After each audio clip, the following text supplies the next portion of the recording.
मांग रहे हैं, तो क्या आप अपना हक देंगे या नहीं देंगे? क्या आप पिछले 7 साल फिर बदनाम होना चाहते हैं? तो आपका फर्ज बनता है इस देश के प्रधानमंत्री जी और इस देश का अपराधी मुख्यमंत्री योगी आदित्यनाथ अजय सिंह बिष्ट, वो योगी आदित्यनाथ जो भगवा वस्त्र पहन के अपने आप को बहुत बड़ा हिंदू धर्म का ठेकेदार बनाता है। अरे हम भी हिंदू धर्म से हैं। जब इस देश के अंदर कोरोना का काल आया तो कोरोना के काल के अंदर हिंदू भाइयों को कंधा देने के लिए मुस्लिम भाइयों का कंधा आगे आया। तब ये लोग कहां चले गए थे जो आज हिंदू धर्म के ठेकेदार बन रहे हैं? अरे योगी आदित्यनाथ जी, आप अपने आप को हिंदू धर्म का ठेकेदार बताते हैं, आप अपने आप को हिंदू धर्म से बताते हैं। अरे हिंदू धर्म में तो नारी को मां दुर्गा का रूप बताया जाता है और नारी के लिए तो राम ने लंका तक की यात्रा तय कर दी, और आप नारी के वस्त्र करवाने की बात कर रहे हैं। आपको शर्म नहीं आती? आज ये हिसाब को टारगेट कर रहे हैं, कल को ये इस देश के अंदर हिंदू धर्म की बहन हुकूमत को टारगेट करेंगे, परसों ये लोगों के तिलक को टारगेट करेंगे, फिर लोगों की टोपी को टारगेट करेंगे। तो आपका फर्ज बनता है कि अगर बात इस देश के अंदर मुस्लिम की टोपी की आए तो हिंदू आवाज उठाए, और जब बात हिंदू के टीके की आए तो मुस्लिम आवाज उठाए, तभी ये देश चलेगा। ये देश तिलक और टोपी के साथ चलता है, ये ध्यान रखिएगा। जब जब इस देश के अंदर इस देश की सरजमी पे आ चाहिए, इस देश का हिंदू मुस्लिम एक साथ आया है। अरे आप नरेंद्र मोदी जी, आप हिंदू और मुस्लिम की बात करते हैं, आप एक बार कह के देखिए हमें पाकिस्तान से जंग लड़नी है, इस देश का हिंदू और मुस्लिम एक साथ चलेगा। लेकिन रुकिए, वो पाकिस्तान जो भारत देश के जवानों को गोली मारता है, वो पाकिस्तान जो भारत देश के जवानों को शहीद करता है, अरे आप उस पाकिस्तान की बिरयानी खाते हैं? अरे हमारी हैदराबाद की और मुरादाबाद की बिरयानी में क्या कमी रह गई? इस बात का आप जवाब दीजिए। अरे बिरयानी तो हैदराबाद की भी मशहूर है और पाकिस्तान की भी, लेकिन आप खाते तो पाकिस्तान की ही है। आपको ना हैदराबाद की पसंद आती है, ना मुरादाबाद की पसंद आती है, आपको बिरयानी पाकिस्तान की पसंद आती है और झूला चाइना का पसंद आता है। आज एक व्यक्ति जो महिलाओं की सुरक्षा की बात कर रहा है, सुनिएगा जरा महिलाओं की सुरक्षा की बात। मैं नाम नहीं लूंगा उन लोगों का, क्योंकि वो इस देश के अंदर नफरती चिंटू है, नफरत फैलाने वाले लोग हैं। और मोहित शर्मा नफरत की नहीं, प्यार और मोहब्बत की बात करता है, नफरत की हम कभी बात नहीं करते। क्योंकि मैं आपको एक बात बता दूं कि जब एक बार एक टीवी चैनल की डिबेट के दौरान, वही टीवी चैनल, सुनिएगा जरा, वही टीवी चैनल, हाँ बिल्कुल सही समझा आपने, अर्नब गोस्वामी वाले, मुझे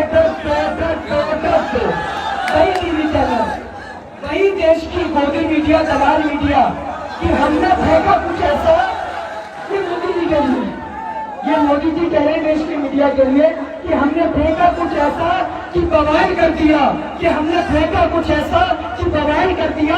अरे हमने तो अच्छे पत्रकारों को दलाल कर दिया।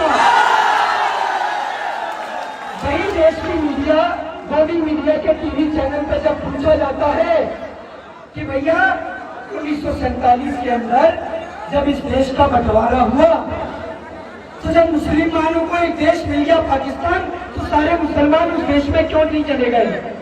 तो एक हमारे मुसलमान भाई वहां बैठे थे, एक हिंदू भाई भी बैठे थे, और कुछ 5-5 हजार रुपए में बिकने वाले मौलाना और पंडित भी वहां बैठे थे। तो 5-5 हजार वाले मौलाना और पंडित तो कुछ नहीं बोले।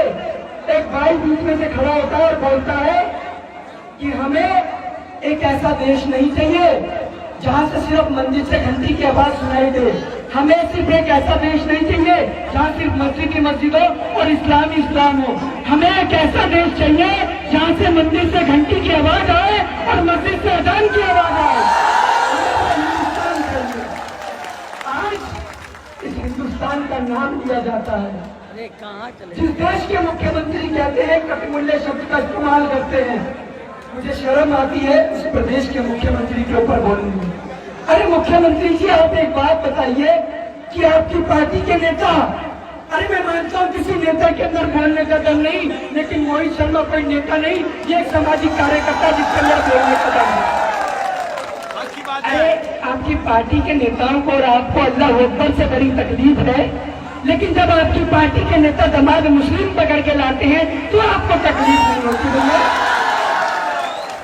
आपकी पार्टी के नेता शाहनवाज हुसैन, मुख्तार अब्बास नकवी, पूजा नकवी, लाल कृष्ण आडवाणी, मुरली मनोहर जोशी, अरे इनके दामाद को तो देखिए जरा, ये भी तो मुस्लिम है, तो क्या इनसे आपको तकलीफ नहीं है?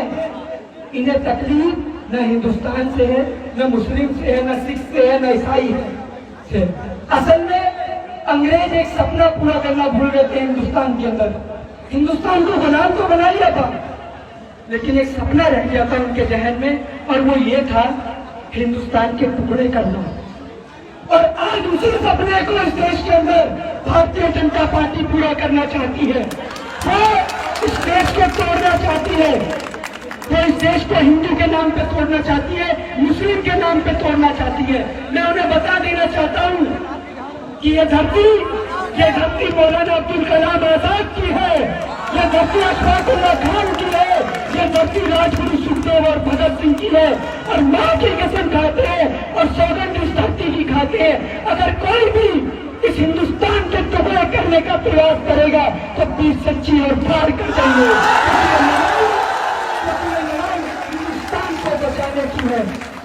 अरे अगर आप सावरकर हो, अगर आप नाथूराम गौडसे हो, तो हम भी जलियांवाला बाग है, चलाइए जितनी गोलियां चलानी है। यहाँ एक नहीं 1 लाख सीने खड़े हैं, 1 करोड़ सीने खड़े हैं, आप चलाइए गोलियां। ना हम आपकी गोली से डरते हैं और ना हम आपकी जेल से डरते हैं। अगर आप हमारा हाथ तोड़ेंगे तो आप में प्लास्टर लगा के दोबारा खड़े होकर बोलेंगे, क्योंकि बोलते वही है जो जिंदा होते हैं, मुर्दे कभी बोला नहीं करते।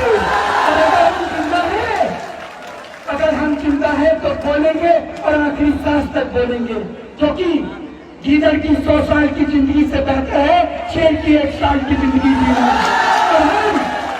और हम इस मिट्टी के शेर हैं, और अगर आपने इस मिट्टी के 2 शेर को ताकत नहीं दी, वो बनारस वाले मिश्रा जी हो चाहे परवेज कादरी हो, तो ये ध्यान रखिएगा कि हिंदुस्तान और बनारस दोबारा कभी मौका नहीं देता। और अगर इस बार आपने इनको नकार दिया तो ध्यान रखिएगा दोबारा कभी कोई शख्स आपके बीच में आकर आपसे अपील नहीं करेगा। मैं किसी पार्टी का रहनुमा नहीं हूँ, मैं किसी पार्टी की बुराई नहीं कर रहा हूँ, लेकिन आपको 2 शख्स से रूबरू कराना चाहता हूँ कि आपके घर पे वोट मांगने वाले उन नेताओं का गलेबान पकड़ के पूछिएगा कि पिछले 7 साल जब ये देश CNRC से जूझ रहा था, जब ये देश किसान आंदोलन से जूझ रहा था, आप कहाँ सो रहे थे मेरे भाई?